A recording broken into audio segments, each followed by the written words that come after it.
Assalamualaikum warahmatullahi wabarakatuh. Di pertemuan ketiga ini, pertemuan terakhir untuk materi bab BRSD ya, bangun ruang sisi datar.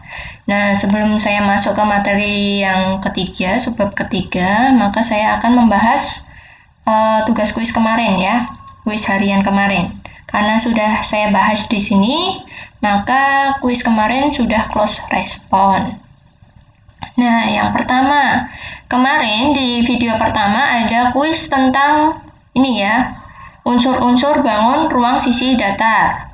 Di sini saya kasih pertanyaan, nah ini yang saya tunjuk adalah bangun apa? Nah, karena sisi rusuknya yang alas ataupun atapnya, di sini kan jumlahnya ada 6 ya. 1, 2, 3, 4, 5, 6. Nah, kemudian karena ini alas dan atapnya kembar, berarti di situ namanya adalah bangun prisma. Nah, prisma apa? Segi 6. Karena tadi ada 6 sisi. Atau 6 sisi rusuknya ini ya. Nah, kemudian yang nomor 1, jumlah sisi. Jumlah sisi untuk prisma segi 6 itu berapa? Nah, kemarin rumusnya, kalau pakai rumus, berarti kan N plus 2. N-nya berapa? N-nya karena tadi ini segi 6, berarti N-nya adalah 6. 6 plus 2 sama dengan 8. Berarti di situ jumlah sisi dari prisma segi 6 adalah 6 buah. Nah, sebutkan 2 saja. Saya suruh nyebutin 2. Nah, di sini saya pengen sisi alasnya, yaitu A, B, C, D, E, F. Nah, itu untuk sisi alasnya ya, yang ini. Ini alasnya. Kemudian saya sebutkan lagi untuk sisi yang depannya ini. Nah, yang depannya. Nah, depannya ini kan berarti B, C, I, H ya. B, C, I, H. Nah, berarti nomor 1 udah ya. Jawabannya itu. Jumlah diagonal ruang. Nah, jumlah diagonal ruang apa? Bisa ditengok di catatan. Nah, di sini ternyata diagonal ruang rumusnya N kali N-3. Berarti kita tulis rumusnya N kali N-3. N-nya berapa? N-nya 6 ya, karena segi 6. 6 kurangi 3 ketemu yang dikerjakan dalam kurung dulu 6 kali 3. 6 kurangi 3 kan 3 ya. Berarti ketemunya 18. Nah, berarti di sini jumlah diagonal ruangnya adalah 18 buah. Nah, sebutkan 2 saja. Sebutkan. Di sini saya pengen diagonal ruangnya itu yang kayak perosotan. LKCB ya. Nah, berarti LKCB kalau dibentuk nanti bisa membentuk diagonal ruangnya. Kemudian, maaf, diagonal ruang. Kalau LKCB ini apa? LKCB adalah bidang diagonal. Maaf.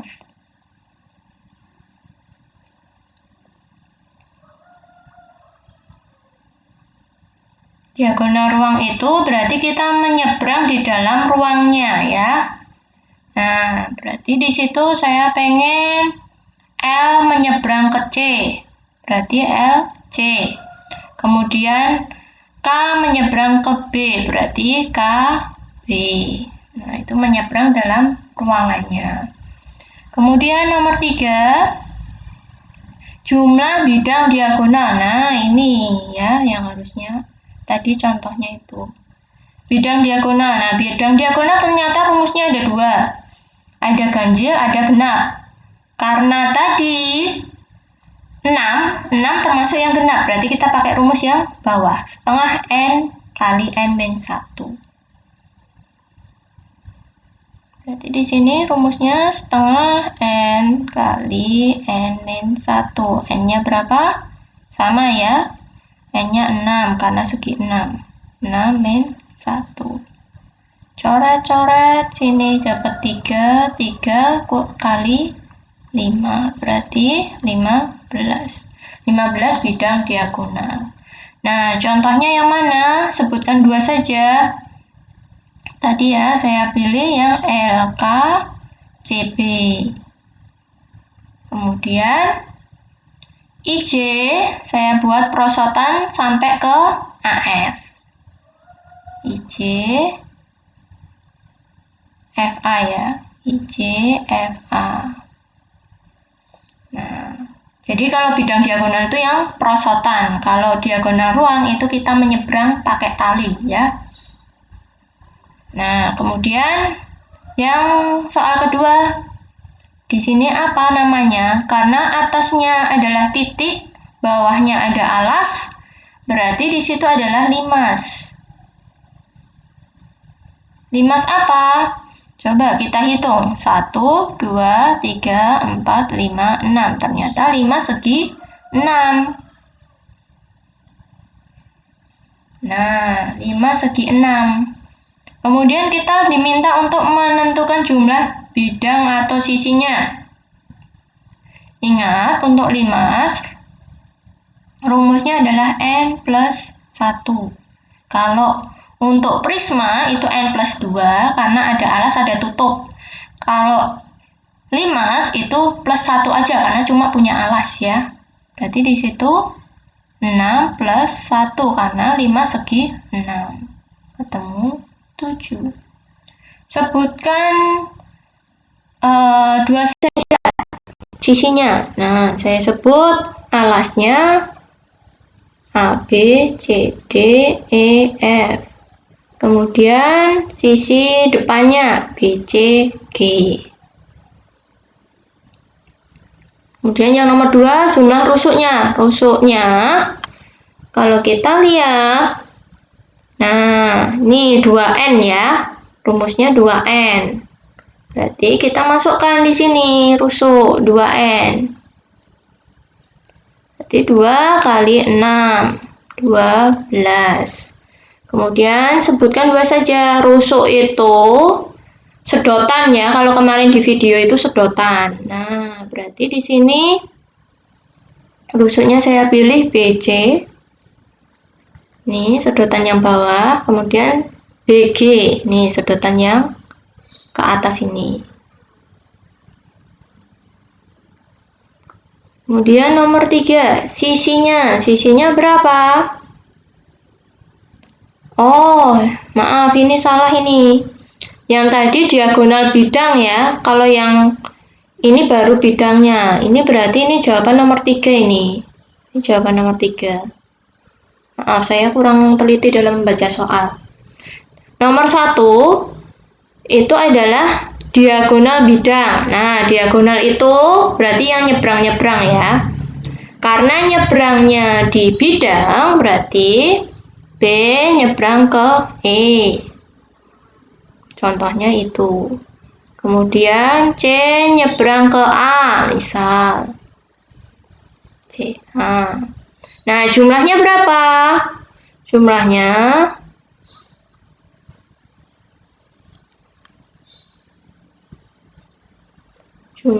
ternyata diagonal bidang. Ini ya, setengah N kali N-3. Setengah N kali N-3. Berarti di situ setengah kali 6 kali 6 kurangi 3. Berarti 3 kali 3 sama dengan 9. Nah, itu untuk yang kuis video pertama.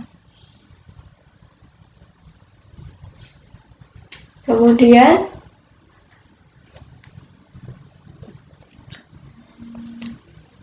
Kemudian untuk yang video kedua itu tentang pembahasan ini ya, luas. Nah, luas permukaan. Di sini kalian perhatikan, nih alasnya sama atap itu tuh harus itu ya dek, harus kembar. Nah di sini kalau seandainya ini alasnya itu yang ini, yang bawah, yang 15, ukurannya kan berarti ini 15 kali 10 ya, persegi yang bawah ini 15 kali 10. Kemudian atapnya misalkan yang ini, yang atas ini yang biru 20 kali 10. Nah di situ kan ukurannya beda ya, yang sini 15 kali 10, yang atas 20 kali 10. Nah berarti itu bukan kembar, walaupun sama-sama persegi panjang, cuma kan ukurannya beda. Harusnya yang namanya prisma itu alas dan atapnya itu harus benar-benar sama. Berarti di sini yang sama kan bagian ini. Nah, ini dan ini itu yang kembar. Jadi atap alasnya itu nggak harus yang atas bawah, bisa kanan kiri atau depan belakang ya. Di situ mana yang kembar. Nah ternyata ini bagian ini kanan kirinya. Bentuknya apa itu? Itu kan bentuknya trapesium ya. Trapesium siku-siku itu bentuknya. Bentar. Trapesium saya jelek sekali.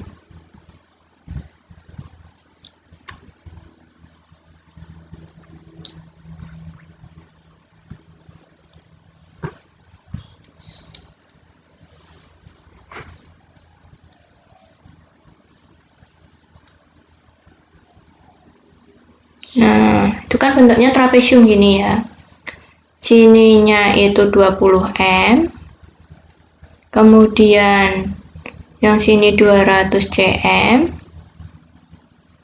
Kemudian sininya 100 cm. Nah, suruh nyari luasnya. Luasnya kemarin apa? Ini bisa dikerjakan dengan dua cara. Kalian cari dinding-dindingnya yang bisa dipasangin ubin, dinding, kemudian sampai alasnya ini lantainya.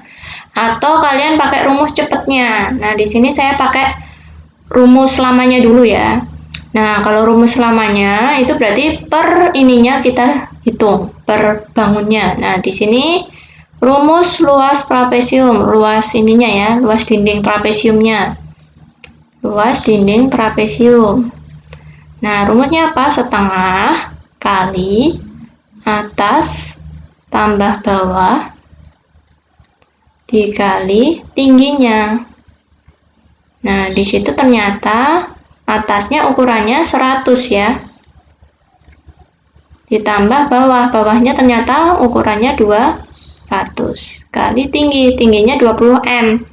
Padahal ininya cm, berarti ini kita jadikan cm dulu. 2000 cm dikali 2000.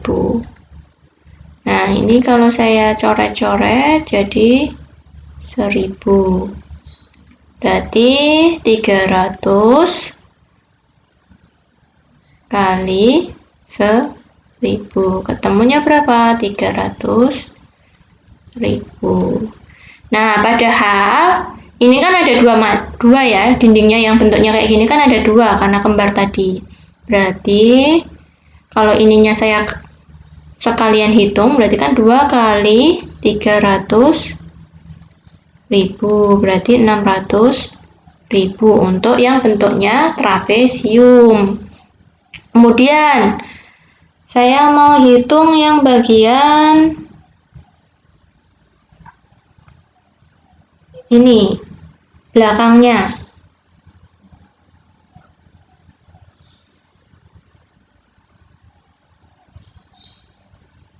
Nih, persegi yang belakangnya ini.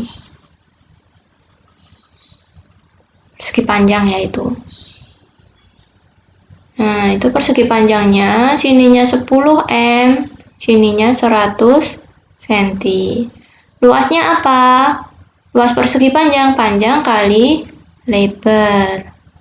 Nah, di sini kan meter, berarti bisa saya ganti dulu 1000 cm.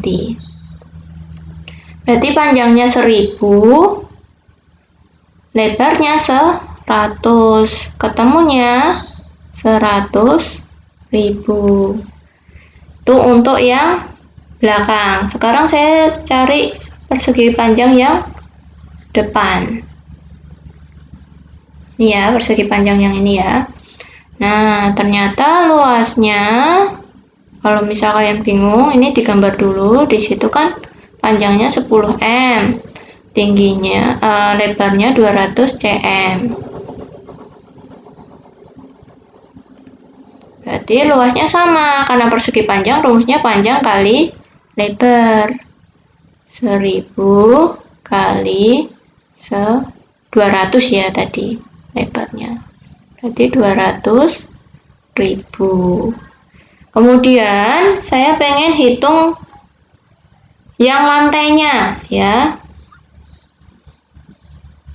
Saya hitung luas lantainya.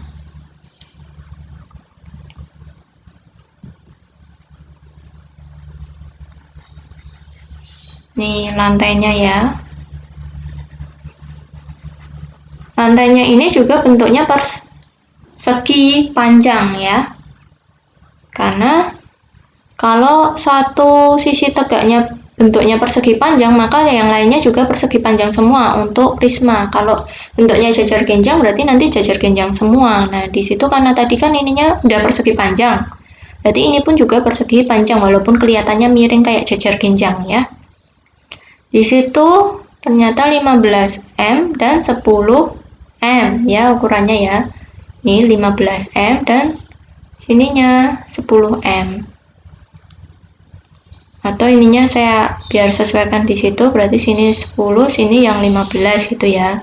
Ini 15, yang sini tuh 10. Nah, berarti saya jadikan senti karena tadi yang lainnya juga jadi senti.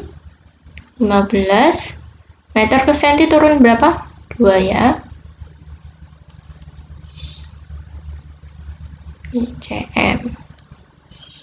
Berarti luasnya sama karena persegi panjang. Berarti 1500 kali 1000. Jadi di situ nanti ketemunya 1.500.000. Nah, berarti yang bisa kan udah habis ya ini yang bisa dipasangin ubin. Kalau yang atas kan nggak mungkin. Kalau atasnya dikasih tutup nanti gimana caranya kita berenang?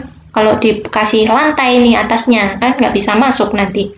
Berarti untuk dinding-dinding dan lantai yang sudah bisa dipasang ubin kita udah hitung ya tadi, tinggal dijumlah. Trapesiumnya 600.000, dinding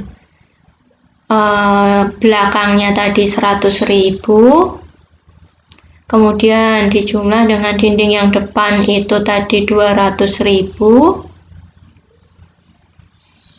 kemudian dinding lantainya itu 1.500.000. Nah, berarti itu ketemunya berapa? Ternyata ketemunya di situ adalah 2.400.000 ya. 2.400.000 cm ya. Satuannya jangan lupa. Nah, ini berarti untuk jawaban yang A ketemunya 2.400.000. Kemudian banyak ubin yang dibutuhkan berapa? Karena ini tadi kan 10 kali 10 ya, berarti luasnya ubin, satu ubin itu kan berarti 100 cm kuadrat. Oh ya, ini tadi satuannya cm kuadrat ya, cm persegi maksud saya. Karena di sini luas itu kan satuannya cm persegi. Nah, kemudian banyaknya berapa? Kalau kita punya 2.400.000, padahal satu ubinnya 100, berarti kan banyak ubinnya kita bagi. Kalau luasnya 2.400.000, satu UPI-nya 100, berarti banyak UPI-nya yang harus dibutuhkan, yang harus kita beli adalah 24.000 UPI. Nah, itu untuk cara lamanya. Kalau cara cepatnya gimana? Cara cepatnya gini.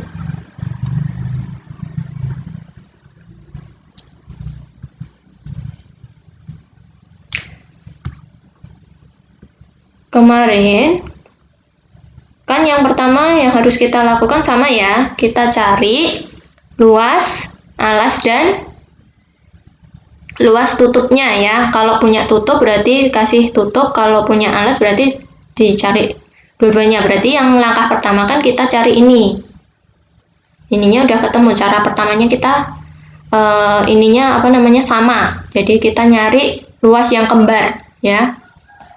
Tapi kalau seandainya cuma punya alas, ya udah berarti hitung aja luas alasnya, berarti cukup sampai yang 300.000. Tapi kalau seandainya alas dan tutupnya lengkap, dua-duanya ada, berarti harus kalikan 2, berarti ketemunya sampai 600.000 ini. Jadi langkah pertamanya sama. Kemudian selimutnya itu yang bentuknya persegi ya.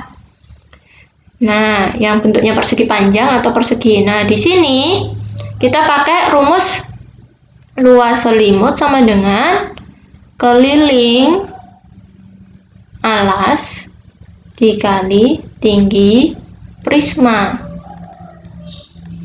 Nah, berarti di sini keliling alasnya berapa? Keliling alasnya, nah, alasnya kan ini ya. Kenapa yang saya merah-merahin cuma sampai ini aja, yang atasnya enggak? Karena atasnya ini nanti bentuknya air, nggak bisa kita pasangin ubin. Yang bisa kita pasangin ubin cuma bagian ininya aja. Ini kan untuk kesini, berarti bisa dipasangin ubin.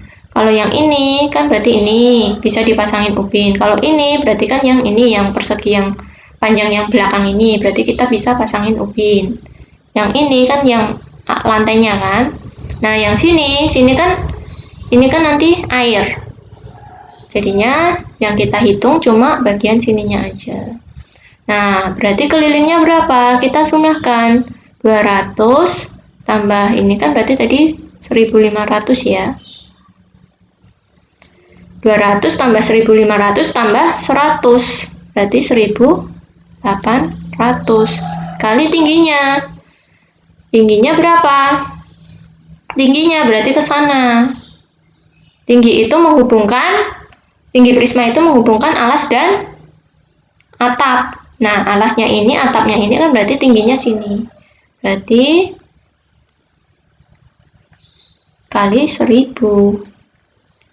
Nah, berarti ketemunya 1.800.000. Luas selimutnya 1.800.000. Luas alas dan tutupnya 600.000, berarti luas permukaannya kita jumlah alas dan tutup tadi apa? 600.000 ditambah 1.800.000, jadi 2.400.000. Selesai, sama ya jawabannya ya, 2.400.000. Gitu, itu untuk cara mencari luas permukaan. Untuk yang B nanti caranya sama. Kemudian kita ke volume. Volume itu lebih gampang daripada luas permukaannya. Karena apa? Rumusnya cuma luas alas kali tinggi prisma. Kalau untuk limas itu tinggal dikasih dikali sepertiganya ya. Kalau luas di segitiga yang bentuknya kayak segitiga itu kan biasanya kalinya setengah, tapi kalau ini bangun ruang itu dikalikannya sepertiga. Nah, kemudian ini untuk kubus bentuknya S pangkat 3. Kenapa? Karena luas alasnya kan persegi. Luas alas kali tinggi kan tadi untuk prisma. Nah, alasnya padahal kan persegi. Persegi itu S kali S. Tingginya ini S, sini S, sini S. Nah, tingginya kan S juga. Nanti kan kalikan S. Nah, makanya di sini S pangkat 3. Nah, balok pun juga luas alas kali tinggi. Nah, alasnya apa? Persegi panjang, P kali L. Tingginya T. Nah, berarti di situ P kali L kali T. Nah, begitu. Nah, latihannya coba. Kalau seandainya di sini kubus, sininya 12 cm, di sininya 12 cm, 12 cm ya. Kemudian ini tinggi prisma, tinggi limas, sininya itu juga 12 cm. Nah, caranya gimana? Caranya untuk yang ini. Jadi apa? Bisa pakai langsung S pangkat 3 atau pakai yang rumus prisma juga boleh.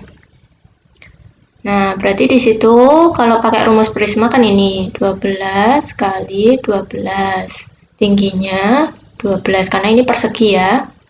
Berarti ketemunya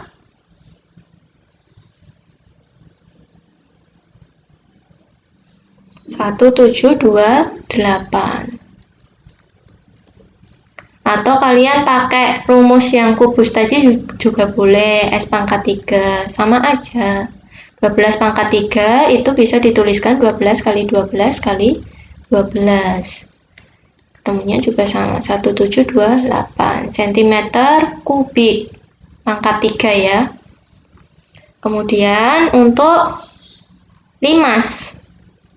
Untuk limas tadi rumusnya hampir sama kayak yang prisma, luas alas kali tinggi, cuma dikali 1/3 juga. Nah, ini cuma beda di sini. Nah, ini alasnya kan persegi. Ya udah, kita hitung persegi. Persegi rumusnya apa? Sisi kali sisi, berarti di situ 12 kali 12. Tingginya sini ternyata kan 12 juga. Nah, berarti di sini ini sepertiga ya. Saya coret-coret berarti 4. 12 kali 12 144 ya. Kali 4. Nah, kita hitung. Ternyata 576. Nah, itu untuk cara mencari apa ini? Kok ini L ya? Ini volume. Volume itu V. Untuk mencari volume ya. Jadinya asal kalian paham, kalian hafal untuk rumus luas bangun datar kayak luas belah ketupat, luas jajar genjang, persegi panjang, trapesium, kemudian layang-layang dan yang lainnya. Itu nanti kalian akan mudah untuk mengerjakan soal-soal di bangun ruang sisi datar ini. Soalnya paling nanti ketambahan T ini, dikalikan T kayak gitu. Kalau yang lainnya tuh konsepnya pakai rumus itu, rumus luas yang waktu kalian pelajari di kelas 7. Nah, jadi nanti dibuka lagi. Nah, untuk kuis hariannya ini ya. Nah, di sini kalau tadi saya cari itu luas permukaannya, di sini saya cari, saya tanyakan volumenya. Jadinya kalau seandainya ininya diisi air dengan penuh, nah volumenya berapa? Kalian tentukan dulu, dia pakai rumus luas, rumus volume prisma atau volume limas ya. Dicari dulu itu pakainya prisma atau limas dulu itu. Nah, kalau seandainya prisma atau limas sudah diketahui, nah kemudian itu pakainya rumus apa? Rumus persegi kah? Rumus belah ketupat kah? Atau rumus apa? Tergantung alasnya ya. Gitu. Nah, silakan dikerjakan. Nanti atau besok mungkin kita akan tanya jawab ya. Tanya jawab untuk membahas-bahas bagian mana yang kalian masih belum paham, baik itu dari Pitagoras sampai BRSD untuk persiapan PTS. Silakan yang mau nanti ikuti Google Meet kita ya.